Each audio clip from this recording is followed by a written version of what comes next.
So today let's begin with the second part of the chapter, the tsunami. So second part is about the Tilly Smith, a British school girl who saved many lives when the tsunami struck the Phuket beach in Thailand. So though she won a number of awards, her parents have not allowed their daughter to be interviewed on television and made into a heroine. Why do you think they took that decision? So here we came to know that even though helping so many people and saving their lives, जो Tilly Smith थी उसके जो parents थे वो नहीं चाहते थे कि जो उनकी बेटी है वो कोई टेलीविज़न पे इंटरव्यू वगैरह दे या हीरोइन बन जाए.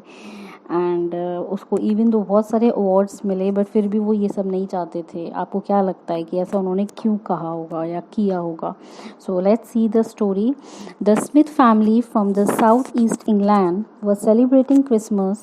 सो जो स्मिथ की फैमिली थी जो कि साउथ ईस्ट इंग्लैंड में रहने वाले थे वो क्रिसमस सेलिब्रेट कर रहे थे at a beach resort in southern Thailand में.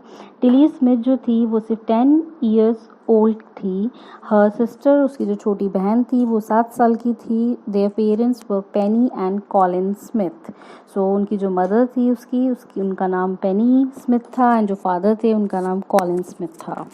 इट वॉज 26 दिसंबर 2004 की बात थी जब deadly tsunami waves were already on their way. They had been triggered by a massive earthquake off northern Sumatra earlier then morning. So the day was 26th of December 2004 when deadly tsunami ने आके बहुत तबाही मचाई और इतना they had been triggered by a massive earthquake. the reason उसका ये था कि एक earthquake ने आके उसको struck किया था जो कि बहुत ही ज़्यादा तेज था, जो कि नॉर्दर्न सुमात्रा में पहले मॉर्निंग में वहाँ पे डिस्ट्रक्शन कर चुका था already. Sumatra is also the island, the group of islands in the Andaman and Nicobar islands में से एक है. The water was swelling and kept coming in. So यहाँ पे the water was swelling here means swelling is the कि जैसे swelling होती है तो सूज जाता है या बढ़ता जाता है, तो सेम वे है जो पानी का जो लेवल था वो बढ़ता जा रहा था एंड और ज़्यादा बढ़ रहा था. तो पेनी स्मिथ रिमेंबर्ड, वो कहती है कि मुझे जहाँ तक याद है the beach was getting smaller.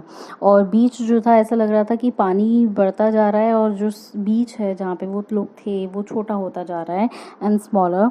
I didn't know what was happening, और उसको समझ में नहीं आ रहा था कि क्या हो रहा है ये सब.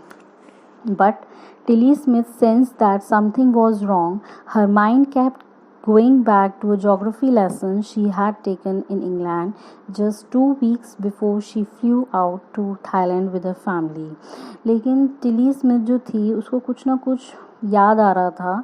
उसके दिमाग में एक ज्योग्राफी का लेसन चल रहा था जो कि उसने अपने स्कूल में 2 ही हफ्ते पहले पढ़ा था जब वो यहाँ पे थाईलैंड से बाहर आई थी अपनी फैमिली के साथ. उससे पहले जो उसने अपने स्कूल में ज्योग्राफी का लेसन पढ़ा था उसको वो लेक्चर और वो सारी एक्टिविटी याद आ रही थी कि उसकी मैम ने या उसकी टीचर ने उसको क्या पढ़ाया था. So Tilly saw the sea slowly rise. उसने देखा कि जो समुद्र है जो वो धीरे धीरे बढ़ता जा रहा है एंड स्टार्ट टू फोम, और वहाँ पे बबल्स वगैरह बढ़ते जा रहे हैं. उसमें अलग तरीके के round and round figures type वो बनता जा रहा है. Bubble and form whirlpools. So यहाँ पे whirlpools is a word use for कि जैसे साइक्लोन टाइप का होता है ना, एक बवंडर टाइप का, इस तरीके से राउंड एंड राउंड पानी में बन जाना. She remembered that she had seen this in class in video of a tsunami that had hit the Hawaiian island in 1946. तो उसको याद आया कि उसकी ज्योग्राफी की टीचर ने उसको जो वीडियो दिखाई थी सुनामी के ऊपर उसमें भी इसी तरीके से ये बवंडर टाइप का राउंड राउंड बन रहा था. सो उसको वो चीज़ दिमाग में आई. Her geography teacher had shown her class the video, जो कि उसकी ज्योग्राफी की टीचर ने उसको वीडियो दिखाई थी. And told them that tsunamis can caused by earthquake, volcanoes and landslides. जिसमें उसको ये याद था कि जो सुनामी है वो किसी भी कारण से हो सकती है, अर्थक्वेक्स की वजह से, वॉल्केनोज की वजह से या फिर लैंडस्लाइड्स की वजह से. तो वो जो थी उसके दिमाग में वही ज्योग्राफी का लेसन या वीडियो बार बार माइंड में स्ट्रक कर रहा था कि इस तरीके से उसने कोई वीडियो देखी है. Tilly started to scream at her family to get off the beach. Tilly जो थी वो जोर जोर से चिल्लाने लगी, अपनी फैमिली को बोलने लगी कि यहाँ से चलो सब लोग। She talked about an earthquake under the sea. वो एक ही बात बार बार दोहरा रही थी कि समुद्र के नीचे जो है वो अर्थक्वेक आ रहा है, यहाँ से चलिए। She got more and more hysterical. वो जो थी वो और ज़्यादा हिस्टेरिकल हो गई थी। हिस्टेरिकल इज़ अ वर्ड जब कोई एक सिचुएशन, जब कोई चीज़ बेकाबू हो जाती है, जब कोई चीज़ कंट्रोल में नहीं रहती, अनकंट्रोल्ड हो जाती है। सैड हर मदर पैनी, जो कि उसकी मदर बताती है कि वो जो थी वो बहुत ही ज़्यादा हिस्टेरिकल बिहेव कर रही थी। और वो बोलती हैं, I did not know what a tsunami was but seeing my daughter so frightened. वो कहती हैं कि मुझे नहीं पता था कि सुनामी क्या है, लेकिन उन्होंने जब अपनी बेटी को देखा कि वो इतना ज़्यादा डरी हुई है, I thought something serious must be going on. तो उन्हें ये बात लगा कि नहीं, कुछ तो सीरियस है डेफिनेटली।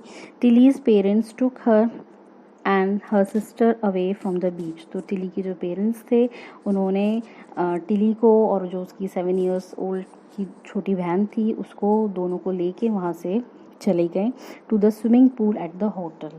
जो कि होटल में एक स्विमिंग पूल था, वहाँ पर जाके उसे ले गए। A number of other tourists also left the beach with them। और उन्हें ये बोलता देख के टिली को बाकी के जो टूरिस्ट थे वो भी वहाँ से चले गए। Then it was as if the entire sea had come out after them। और जब जैसे ही वो वहाँ से गए, जा ही रहे थे, तब उन्होंने देखा कि पूरा जो समुद्र था वो उनकी तरफ आने लगा तेज स्पीड में। I was screaming run. और वो पेनी बोलती है टिली की मदर कि और मैं चिल्लाने लगी कि यहाँ से भागो। The family took refuge in the 3rd floor of the hotel. जो फैमिली थी, जो पेनी जो थी एंड उनकी जो पूरी फैमिली थी, वो लोग 3rd floor पे जाके रिफ्यूज किए। रिफ्यूज मीन्स वहाँ पे जाके वो छुपे हुए थे, उन्होंने वहाँ पे जाके शरण ली हुई थी। The building withstood the surge of 3 tsunamis waves. जो बिल्डिंग थी विदस्टूड हेयर मीन्स कि वो भले ही उसमें 3 सुनामी की जोरदार वेव्स आई, लेकिन वो बिल्डिंग फिर भी वहाँ पे खड़ी थी। विदस्टूड मीन्स वहाँ पे वो तभी भी खड़ी रही। If they had stayed on the beach. और वो कहती है कि अगर वो वहाँ बीच में रुकी होती, they would not have been alive. तो वो डेफिनेटली वो जिंदा न रहती। The Smith later met other tourist who had lost entire family. और जो स्मिथ की जो फैमिली थी, बाद में जब वो वेव्स कम हो गई, जब सुनामी का जो एक प्रेशर था जब वो कम हो गया, तो जो पूरी फैमिली थी वो बाकी के लोगों से मिलने, जिन्होंने अपनी फैमिलीज़ को खो दिया, उनसे मिलने वो गए। Thanks to Tilly and her geography lesson. उसकी मदर टिली की कहती है कि थैंक गॉड कि टिली ने जो चीज़ एकदम से समझी और जो उसने ज्योग्राफी लेसन को दिमाग में रख के जो उन्होंने रिएक्शन दिया, दे हैड बीन फोरवॉर्न, कि उन्हें उससे पहले ही फोरवॉर्न मीन्स उन्हें पहले ही चेतावनी मिल गई थी कि उन्हें यहाँ से चले जाना चाहिए। एंड यही वो रीज़न था कि वो सब बच गए। Tilly went back to her school in England. और जब टिली वापस अपने स्कूल इंग्लैंड में गई and told her classmates her terrifying tale. So बाद में जाके वहाँ पे अपनी क्लासमेट्स को उसने ये डरावनी भयानक सी tale here means the story ये बताई कि उसके साथ वहाँ पे कैसे क्या हुआ। सो आई होप आप लोगों को ये सेकेंड पार्ट समझ में आया होगा। So next will be the third part. So today let's begin with the second part of the chapter, the tsunami. So second part is about the Tilly's